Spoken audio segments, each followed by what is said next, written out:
নমস্কাৰ মৰমৰ ছাত্ৰ ছাত্ৰী আৰু মোৰ বন্ধু বান্ধৱীসকল আহোম ক্লাছেছ ইউটিউব চেনেলটোত আপোনালোকৰ স্বাগতম জনাইছোঁ।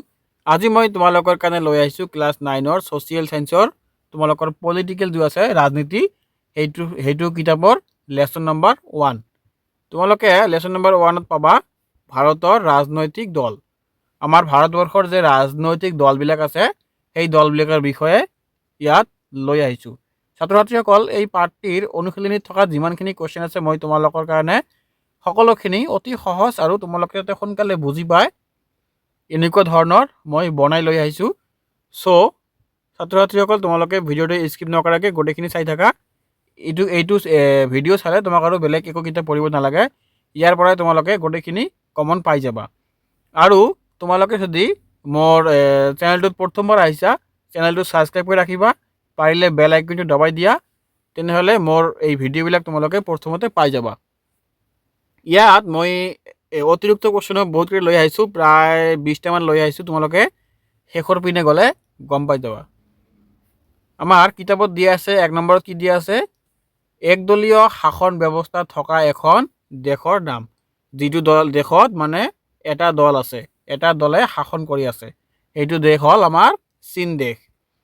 তোমালোকে একদলীয় মানে বুজি পাইছেনে নাই? যেনেকুৱা আমাৰ ভাৰতত দল আছে, কংগ্ৰেছ দল আছে, বিজেপি দল আছে, তাৰপিছত অসমত যেনেকুৱা আছে AIUDF, তাৰপিছত আছে অসম গণ পৰিষদ, আৰু চেণ্ট্ৰেলত যেনেকুৱা আছে আমাৰ আম আদমি পাৰ্টি, এনেকুৱা আমাৰ ভাৰতত বহুত দল আছে। কিন্তু চীনত মানে চাইনাত জাষ্ট এটাই দল আছে, সেইটো দলে চাইনাত শাসন কৰে, এইটো হ'ল একদলীয় দেশ।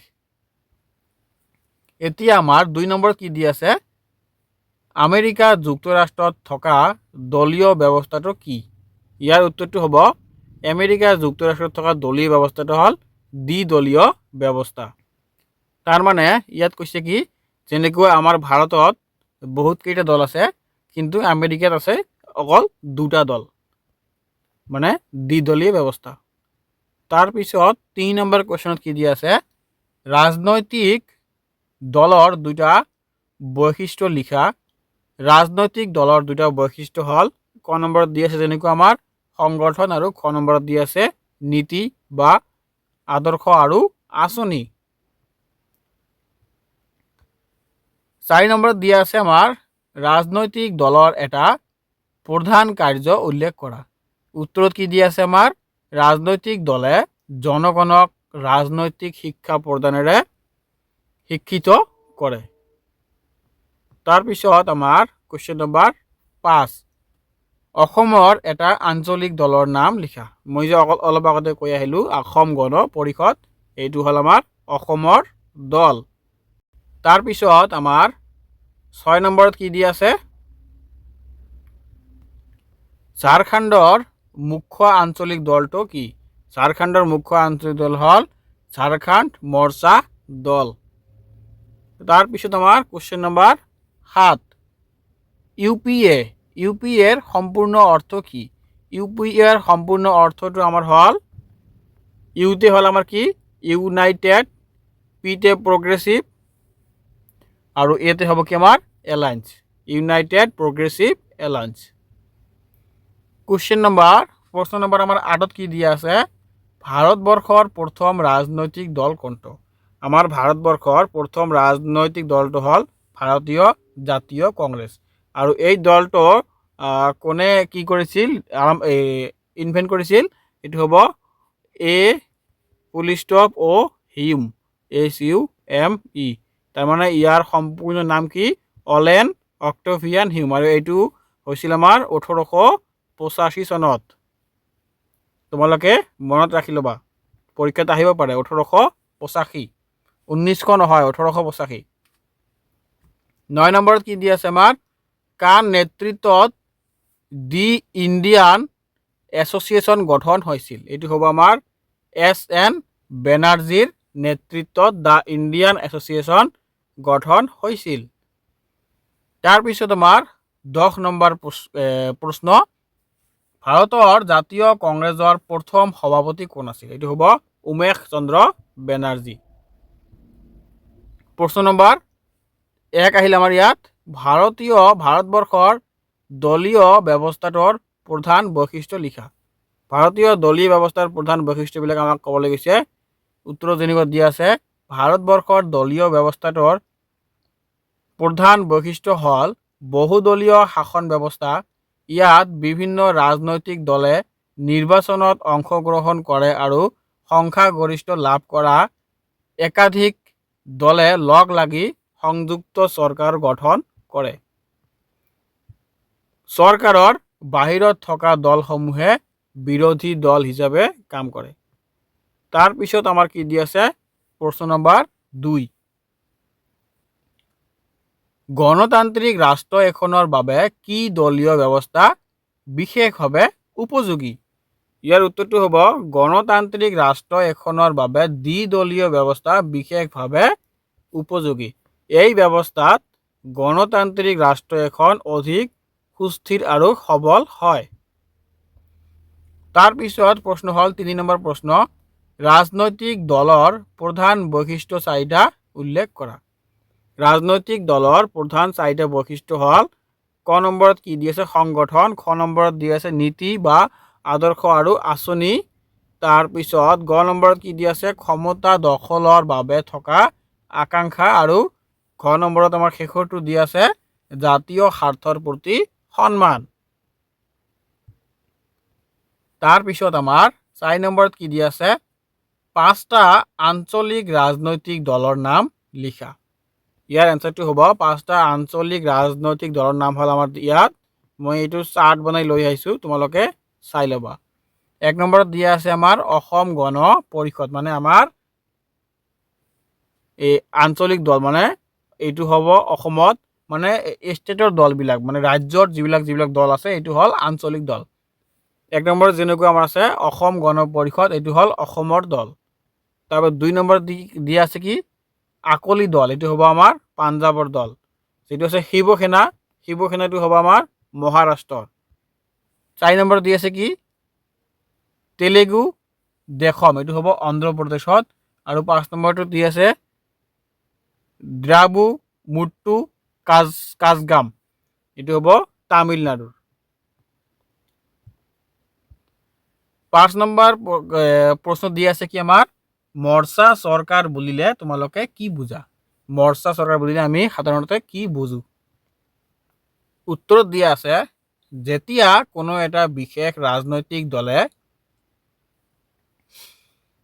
একক সংখ্যাগৰিষ্ঠতা লাভ কৰি চৰকাৰ গঠন কৰিবলৈ অসমৰ্থ হয়, তেতিয়া কেইবাটাও ৰাজনৈতিক দল একগোট হৈ চৰকাৰ গঠন কৰে, এই চৰকাৰকে মৰ্চা চৰকাৰ বোলা হয়।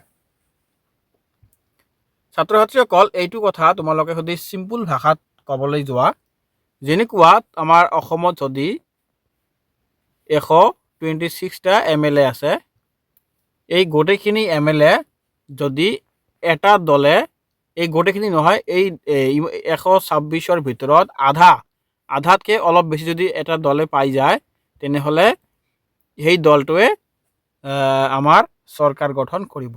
মানে 126 হ'বলৈ হ'লে আধা হ'লে কি হ'ব, ইফালে 50 আৰু ইফালে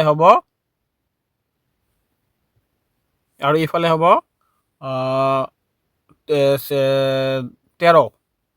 13-14, মানে 64 যদি এটা দলে পাই যায়, তেনেহ'লে চৰকাৰ গঠন কৰিব পাৰিবহি। যদি সি নোৱাৰে, মানে 126ৰ ভিতৰত যদি ই 64 দল নাপায়, সি ধৰক এটা দলে পালে কিমান 60 পালে, আৰু বাকীখিনি বেলেগ দলে পালে, আৰু বাকী যিমান থাকিব এইটো বেলেগ। যদি এই চৰকাৰটোৱে ল'ব নোৱাৰে, তেনেহ'লে গঠন কৰিব নোৱাৰে, ইয়াৰ পৰা কেইটামান MLA ল'ব আৰু বেলেগ কেইটামান MLA ল'ব, লৈ কেনে সি 64টা হ'ব, তেনেহ'লে সি চৰকাৰ গঠন কৰিব পাৰিব। এইটোৱে হ'ল, মানে যিটো দলে অকলে চৰকাৰ গঠন কৰিব নোৱাৰে, বেলেগ দলৰ সহায় লৈ চৰকাৰ গঠন কৰিব লাগে, তাকে মৰ্চা চৰকাৰ বুলি কয়। তাৰপিছত আমাৰ দীঘলীয়া প্ৰশ্নৰ উত্তৰ তোমালোকে কিতাপত চালে পাবা। 1 নম্বৰত দিয়া আছে, সংযুক্ত চৰকাৰ বুলিলে কি বুজা? সংযুক্ত চৰকাৰ কি পৰিস্থিতিত গঠন হয়? উত্তৰত দিয়া আছে আমাৰ, সংযুক্ত চৰকাৰ বুলিলে গণতান্ত্ৰিক দেশসমূহত নিৰ্বাচনৰ মাধ্যমেদি বিভিন্ন ৰাজনৈতিক দলে ক্ষমতা দখলৰ বাবে প্ৰতিযোগিতাত অৱতীৰ্ণ হয়। তাৰপিছত সংযুক্ত চৰকাৰ গঠন হয় সংসদ বা বিধানমণ্ডলৰ নিৰ্বাচনসমূহত যিটো ৰাজনৈতিক দল সংখ্যাগৰিষ্ঠতা লাভ কৰে সেই দলেই চৰকাৰ গঠন কৰিব পাৰে। তাৰপিছত এনেদৰে মৰ্চা চৰকাৰ গঠন হ'লে দেশখনে নতুন নিৰ্বাচন অনুষ্ঠিত কৰাৰ খৰচৰ পৰা ৰেহাই পায়, অপব্যয়ৰ হ্ৰাস পায়। তাৰপিছত কুৱেশ্যন নম্বৰ আমাৰ 2 দি আছে কি সংযুক্ত অথবা মৰ্চা চৰকাৰৰ দুটা গুণ আৰু দুটা দোষ আলোচনা কৰা। সংযুক্ত চৰকাৰ বা মৰ্চা চৰকাৰৰ দুটা গুণ আৰু দুটা দোষ। 1 নম্বৰ যেনেকুৱা দিয়া আছে গুণবিলাক পৰিস্থিতি আৰু সময় সাপেক্ষে মৰ্চা চৰকাৰৰ পৰিস্থিতি আৰু সময় সাপেক্ষে পৰিৱৰ্তিত ৰাজনৈতিক পৰিৱেশ আৰু পৰিস্থিতিত মৰ্চা চৰকাৰৰ গঠন ভাৰতবৰ্ষৰ দৰে বৃহৎ গণতান্ত্ৰিক ৰাষ্ট্ৰ এখনত সুস্থিৰতা বজাই ৰখাৰ ক্ষেত্ৰত অতি প্ৰয়োজন। খ নম্বৰত দিয়া আছে জাতীয় ঐক্য সংহতি ৰক্ষা। মৰ্চা চৰকাৰে বিভিন্ন ৰাজনৈতিক দলক এখন মজিয়ালৈ অনাৰ ফলত দলবিলাকে নিজা নীতি আদৰ্শত কঠোৰভাৱে লাগি নাথাকি বুজাবুজিৰে কাম কৰে, ফলত জাতীয় ঐক্য সংহতি ৰক্ষা হয়। এতিয়া আহিল আমাৰ দোষ। ক্ষণস্থায়ী অথবা অস্থিৰ মৰ্চা চৰকাৰৰ আটাইতকৈ ডাঙৰ দোষটো হৈছে ই ক্ষণস্থায়ী চৰকাৰ। মৰ্চাত অংশগ্ৰহণ কৰা দলসমূহে নিজা স্বাৰ্থত আঘাত পৰিলে সেই দলে যিকোনো সময়তে সমৰ্থন উঠাই লোৱাৰ সম্ভাৱনা থাকে, ফলত কাৰ্যকাল সম্পূৰ্ণ হোৱাৰ আগতেই এনে চৰকাৰৰ পতন ঘটে। তাৰপিছত আহিল আমাৰ খ নম্বৰ দুৰ্বল চৰকাৰ। মৰ্চা চৰকাৰ সাধাৰণতে দুৰ্বল হয়। মৰ্চাত অংশগ্ৰহণকাৰী সকলো দলে সন্তুষ্ট ৰাখিবলগীয়া হোৱাৰ বাবে এই চৰকাৰৰ কোনো বিষয়তে দৃঢ়তাৰে আগবাঢ়িব নোৱাৰে। তাৰপিছত আমাৰ প্ৰশ্ন নম্বৰ 3 গণতন্ত্ৰত বিৰোধী ৰাজনৈতিক দলৰ ভূমিকা আলোচনা। উত্তৰত দিয়া আছে কি আমাৰ শাসনত থকা দলে যাতে দেশৰ স্বাৰ্থ বিপৰীতে কোনো কাম কৰিব নোৱাৰে চকু ৰাখা। তাৰপিছত চৰকাৰৰ আঁচনি আৰু পৰিকল্পনাৰ পৰ্যবেক্ষণ আৰু সমালোচনা কৰি প্ৰয়োজন সাপেক্ষে সংসদৰ মজিয়াত দাঙি ধৰি সকলোৰে দৃষ্টি আকৰ্ষণ কৰা। তাৰপিছত দিয়া আছে কি বিকল্প চৰকাৰ গঠনৰ বাবে সাজু থকা প্ৰয়োজন সাপেক্ষে বিশেষ কোনো দলৰ সংযোজিতা আৰু প্ৰতিনিধিত্ব পূৰণ কৰা। তাৰপিছত জনমত গঠন কৰা, জনগণৰ সচেতনতা বৃদ্ধি কৰা। তাৰপিছতো হ'ব জনসাধাৰণৰ ৰাজনৈতিক শিক্ষা প্ৰদান, দেশৰ প্ৰতি থকা দায়িত্বৰ প্ৰতি সজাগতা বৃদ্ধি কৰা। তাৰপিছত আমাৰ 4 নম্বৰ প্ৰশ্ন আঞ্চলিক ৰাজনৈতিক দলৰ জন্মৰ মূল কাৰণ কেইটা আলোচনা কৰা। 1 নম্বৰত দিয়া আছে ৰাষ্ট্ৰীয় দলৰ বৈষম্যমূলক নীতি। তাৰপিছত সংখ্যালঘু সম্প্ৰদায়বোৰৰ প্ৰতিনিধিত্ব। তাৰপিছত প্ৰতিনিধিত্ব নোপোৱাৰ ফলত আঞ্চলিক দলৰ জন্ম হয়। তাৰপিছত সংখ্যালঘু সম্প্ৰদায়বোৰৰ নিৰাপত্তাহীনতাৰ অভাৱ, স্থানীয় সমস্যাৰ সমাধান কৰাৰ বাবে আঞ্চলিক দলৰ জন্ম হয়। দেশৰ ভিতৰত বসবাস কৰি থকা বিভিন্ন জনগোষ্ঠী সম্প্ৰদায় ধৰ্ম আদিৰ মাজত থকা নীতিগত বা আদৰ্শগত সংঘাত এই সংঘাতৰ ফলত আঞ্চলিক দলৰ জন্ম হয়। তাৰপিছত কেন্দ্ৰীয় চৰকাৰৰ অধিক কেন্দ্ৰীয়কৰণৰ প্ৰৱণতা, এই চৰকাৰৰ ফলত আঞ্চলিক দলৰ জন্ম হয়। ৰাষ্ট্ৰীয় দলত স্থান নোপোৱা নেতাসকলে বিকল্প হিচাপে নিজাববীয়াকৈ দলৰ সৃষ্টি কৰা স্থানীয় সমস্যাৰ সমাধানত গুৰুত্ব দিয়া। তাৰপিছত আমাৰ প্ৰশ্ন নম্বৰ 5, ইয়াত কি দিয়া আছে? গণতান্ত্ৰিক ৰাষ্ট্ৰত ৰাজনৈতিক দলৰ প্ৰয়োজনীয়তা সম্পৰ্কে লিখা। ইয়াত দিয়া আছে কি? নীতি আদৰ্শ আৰু লক্ষ্য থাকে। নীতি আদৰ্শ ব্যৱস্থাত ৰূপায়ী কৰাৰ জৰিয়তে দেশ এখনক প্ৰগতিৰ পথৰ আগুৱাই লৈ যোৱাৰ বাবে ৰাজনৈতিক দলৰ প্ৰয়োজন আছে। তাৰপিছত শাসক শ্ৰেণীৰ স্বেচ্ছাচাৰী হোৱাৰ পৰা ৰক্ষা কৰে।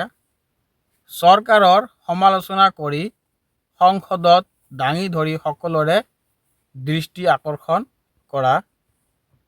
তাৰপিছত জনগণকৰ সচেতনতা বৃদ্ধি কৰা। দেশৰ প্ৰতি থকা দায়িত্বৰ প্ৰতি সজাগতা বৃদ্ধি কৰা। তাৰপিছত দেশৰ পৰ্যায়ৰ প্ৰতিনিধিত্ব পূৰণ কৰা। স্থানীয় সমস্যাৰ সমাধানত গুৰুত্ব দিয়া। গণতন্ত্ৰক সুৰক্ষা দিবলৈ এই ব্যৱস্থা থকাৰ ফলত গণতন্ত্ৰৰ সুৰক্ষা পায়। 6 নম্বৰত দিয়া আছে আমাৰ ৰাজনৈতিক দলৰ বৈশিষ্ট্য আৰু কাৰ্যাৱলী উল্লেখ কৰা। ইয়াৰ উত্তৰত দিয়া আছে কি? সংগঠন। ৰাজনৈতিক দল এটা সংগঠনৰ দৰে কাম কৰে। তাৰপিছত দিয়া আছে নীতি। নীতি আদৰ্শ আৰু লক্ষ্য। ৰাজনৈতিক দল নীতি আদৰ্শ আৰু লক্ষ্যৰ ওপৰত প্ৰতিষ্ঠিত। তাৰপিছত ক্ষমতা। দখলৰ আকাংক্ষা দলৰ সংখ্যাগৰিষ্ঠতা লাভৰ জৰিয়তে ক্ষমতা দখল কৰা। তাৰপিছতো আছে জাতীয় স্বাৰ্থত কাম কৰে। দেশৰ প্ৰগতি আৰু স্বাৰ্থৰ প্ৰতি দৃষ্টি ৰাখা। 7 নম্বৰত দিয়া আছে সংযুক্ত চৰকাৰৰ ব্যৱস্থাটোৱে বৰ্তমান সময়ত বিশেষ গুৰুত্ব লাভ কৰাৰ কাৰণ কেইটা আলোচনা কৰা। প্ৰথমটো দিয়া আছে কি? নিৰ্বাচনৰ খৰচ কম হয়। পুনৰ নিৰ্বাচন অনুষ্ঠিত কৰাৰ খৰচ কম হয়। আঞ্চলিক দলৰ প্ৰত্যাশা পূৰণ হয়। সংযুক্ত চৰকাৰে আঞ্চলিক দলৰ অংশগ্ৰহণ কৰাৰ ফলত প্ৰত্যাশা পূৰণ হয়। তাৰপিছত দেশৰ সমস্যাৰ সমাধানত সহায় কৰে। বিভিন্ন দলৰ সমন্বয়ে সমস্যাৰ সমাধান কৰে। তাৰপিছত সহনশীলতা আৰু সহযোগিতা বৃদ্ধি পায়। বিভিন্ন ৰাজনৈতিক দলৰ সমন্বয়ে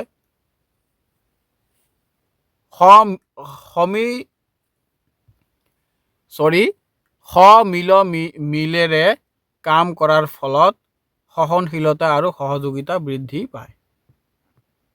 তাৰপিছত আমাৰ ভাৰতৰ ৰাজনৈতিক দল, ইয়াৰ এই পাৰ্টটোৰ যিবিলাক অতিৰিক্ত কোশ্চেন আৰু MCQ টাইপ কোশ্চেন, মানে MCQ নহয়, মানে 1 মাৰ্কৰ কোশ্চেন তোমালোকে ইয়াৰ পৰা আৰম্ভ কৰিছ, চাই ল'বা তোমালোকে। বৰ্তমান ক'ত দ্বিদলীয় ব্যৱস্থা আছে? বৰ্তমান ইংলেণ্ড আৰু আমেৰিকা আদি দেশত দ্বিদলীয় ব্যৱস্থা আছে। 2 নম্বৰত দিয়া আছে কি? বৰ্তমান বহুদলীয় ব্যৱস্থা থকা কেইখনৰ নাম কি কি? বৰ্তমান বহুদলীয় ব্যৱস্থা থকা দেশ কেইখনৰ নাম হ'ল, প্ৰথমটো আমাৰ ভাৰতবৰ্ষ, বাংলাদেশ আৰু পাকিস্তান। 3 নম্বৰত দিয়া আছে গণতান্ত্ৰিক ৰাষ্ট্ৰ এখনৰ ৰাজনৈতিক দলৰ বাবে প্ৰয়োজনীয় বৈশিষ্ট্যবোৰ কি কি? লিখা। ইয়াৰ উত্তৰটো কি আছে আমাৰ? গণতান্ত্ৰিক ৰাষ্ট্ৰ এখনৰ ৰাজনৈতিক দলৰ বাবে প্ৰয়োজনীয় বৈশিষ্ট্যবোৰ হ'ল, 1 নম্বৰত দি আছে সংগঠন। 2 নম্বৰত দি আছে নীতি আদৰ্শ আৰু আঁচনি, 3 নম্বৰত দি আছে ক্ষমতা দখলৰ বাবে আকাংক্ষা আৰু 4 নম্বৰত দি আছে জাতীয় স্বাৰ্থৰ প্ৰতি সন্মান। তাৰপিছত গণতান্ত্ৰিক ৰাষ্ট্ৰ এখনৰ ৰাজনৈতিক দলৰ প্ৰধান কামবোৰ কি? এইটো আমাৰ 4 নম্বৰ কোশ্চেন। 4 নম্বৰ কোশ্চেনৰ উত্তৰ দি আছে গণতান্ত্ৰিক ৰাষ্ট্ৰ এখনৰ ৰাজনৈতিক দলৰ প্ৰধান কামবোৰ কি কি? ইয়াৰ উত্তৰটো হ'ব 1 নম্বৰত দি আছে জনগণক ৰাজনৈতিক শিক্ষা প্ৰদানেৰে শিক্ষিত কৰা। 2 নম্বৰত দি আছে জনগণৰ মনত ৰাজনৈতিক সজাগতা বৃদ্ধি কৰা। 3 নম্বৰত দি আছে কি জনমত গঠন কৰা। 4 নম্বৰত দিয়া আছে জনমতক সুসংগঠিত ৰূপ দিয়া। 5 নম্বৰত দিয়া আছে ভাৰতৰ প্ৰথম ৰাজনৈতিক দলটোৰ নাম কি? ইয়াৰ উত্তৰটো হ'ব ভাৰতৰ প্ৰথম ৰাজনৈতিক দলটোৰ নাম হ'ল ভাৰতীয় জাতীয় কংগ্ৰেছ। 6 নম্বৰত দিয়া আছে কোনজন অৱসৰপ্ৰাপ্ত ICS বিষয়াৰ নেতৃত্বত কংগ্ৰেছ দলটোৱে জন্ম লাভ কৰিছিল? এইটো কোৱেশ্যন আমি আগতে তোমালোকক কৈ আহিছোঁ। এইটো হ'ব আমাৰ কি এলেন অক্টেভিয়ান হিউমে নেতৃত্বত ভাৰতীয় জাতীয় কংগ্ৰেছ দলটো জন্ম লাভ কৰিছিল। 7 নম্বৰ কোৱেশ্যন কি দি আছে আমাৰ ভাৰতীয় জাতীয় কংগ্ৰেছৰ প্ৰথম সভাপতি কোন আছিল আৰু সভাপতি দলৰ প্ৰথম অধিৱেশন ক'ত হৈছিল? ইয়াৰ উত্তৰটো হ'ব ভাৰতীয় জাতীয় কংগ্ৰেছৰ প্ৰথম সভাপতি উমেশ চন্দ্ৰ বেনাৰ্জী আছিল আৰু এইটো হৈছিল আমাৰ বোম্বাইত। 8 নম্বৰত দিয়া আছে জাতীয় কংগ্ৰেছৰ পিছতে কিমান চনত মুছলিম লীগ নামৰ দলটো গঠন হৈছিল? এইটো হ'ব আমাৰ জাতীয় কংগ্ৰেছৰ পিছতে 1906 চনত মুছলিম লীগ নামৰ দলটোৰ জন্ম হৈছিল। 9 নম্বৰত দিয়া আছে তৃতীয় ৰাজনৈতিক দলটোৰ নাম কি? ইয়াৰ উত্তৰটো হ'ব আমাৰ তৃতীয় ৰাজনৈতিক দলটোৰ নাম হ'ল হিন্দু মহাসভা। তাৰপিছত আমাৰ প্ৰশ্ন নম্বৰ 10 চতুৰ্থ ৰাজনৈতিক দলটোৰ নাম কি? চতুৰ্থ ৰাজনৈতিক দলটোৰ নাম হ'ল স্বৰাজ পাৰ্টি। 11 নম্বৰত দিয়া আছে ভাৰতবৰ্ষৰ ইতিহাসত প্ৰথমটো দলটোৰ নাম কি আৰু কিমান চনত গঠন হৈছিল? ভাৰতবৰ্ষৰ ইতিহাসত প্ৰথমটো দলৰ নাম আছিল ভাৰতীয় সাম্যবাদী দল আৰু 1924 চনত গঠন হৈছিল। 12 নম্বৰত দিয়া আছে আমাৰ প্ৰথমটো সাধাৰণ নিৰ্বাচনত কিমান ৰাজনৈতিক দলে অংশ লৈছিল? প্ৰথমটো সাধাৰণ নিৰ্বাচনত 50ৰো অধিক ৰাজনৈতিক দলে অংশগ্ৰহণ লৈছিল। 13 নম্বৰত দিয়া আছে কি সৰ্বভাৰতীয় শ্ৰেণীত কেইটা দল আছিল? উত্তৰটো হ'ব সৰ্বভাৰতীয় শ্ৰেণীত 14টা দল আছিল। তাৰপিছত 14 নম্বৰত কি দিয়া আছে ভাৰতৰ দৃশ্যপটত উদ্ভৱ হোৱা আনবোৰ দলৰ নাম কি? ইয়াৰ উত্তৰটো হ'ব ভাৰতৰ দৃশ্যপটত উদ্ভৱ হোৱা আনবোৰ দলৰ নাম হ'ল স্বতন্ত্ৰ দল, ভাৰতীয় ক্ৰান্তীয় দল, জনসংঘ, মাৰ্ক্সবাদী সাম্যবাদী দল, জনতা দল, ভাৰতীয় লোকদল আৰু ভাৰতীয় জনতা দল। 50 নম্বৰত দিয়া আছে কি আঞ্চলিক দলৰ সোণালী দশক বুলি কোৱা হয়? ইয়াৰ উত্তৰটো হ'ব কি বিশেষকৈ যোৱা শতিকাৰ 80 দশকত বহু বেছি সংখ্যক আঞ্চলিক দলৰ জন্ম হোৱাৰ বাবে এই দশকটোক আঞ্চলিক ৰাজনৈতিক দলৰ সোণালী দশক বুলি কোৱা হয়। ছাত্ৰ ছাত্ৰীসকল মোৰ ভিডিঅ'টো ইয়াতে শেষ কৰিলোঁ। তোমালোকে যদি এইটো ভিডিঅ'ৰ পৰা তোমালোকে কিবা যদি উপকাৰ পাইছা বা তোমালোকৰ যদি কিবা হেল্প হৈছে আৰু তোমালোকে বুজি পালানে নাই এইটো মই জানাৰ কাৰণে তোমালোকে জাষ্ট খালি কমেণ্টত লিখি দিবা যে ছাৰ মই য়েছ বুজি পাইছোঁ বা য়েছ বুলি লিখি দিলে হৈ যাব।